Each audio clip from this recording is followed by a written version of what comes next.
Qara. Gaplarim og'ir bo'lishi mumkin, lekin haqiqat. Agar sen erkak bo'lsang, 30-35 yoshgacha millioner bo'lmasang, pul ishlamagan bo'lmasang, sen o'zingning hayotingni yutqazing. O'zingniki qo'shib, farzandingnikini ham yutqazing. Nima uchun? Chunki 30-35 yoshda tizim senga shunaqa muammolarni tiqadi, seni vaqting bo'lmaydi farzandingning tarbiyasi uchun. Keyin ular senga aytadi, "Okey, vaqtingiz yo'qmi tarbiya uchun? Bizga keltirib bering maktabga, sizday ishchi qilib tarbiyalab beramiz" deyshadi.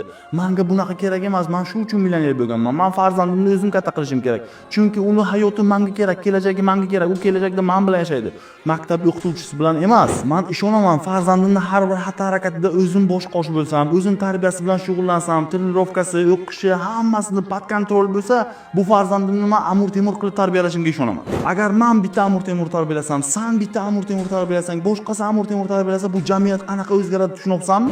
Qo'y o'zi katta bo'ladi deyishing mumkin. Mana bu bilan, mana bu matoq bilan katta bo'ladi, xezalak bo'ladi, dalboyoq bo'ladi. Keyin nima bo'ladi? Keyin aytasan, "Nima uchun menga o'xshamading?" deysan.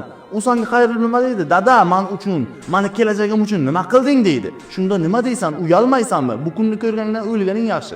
Shu uchun men bu tizimga qarshi chiqaman. Ilm ol, pullik bo'l deyman.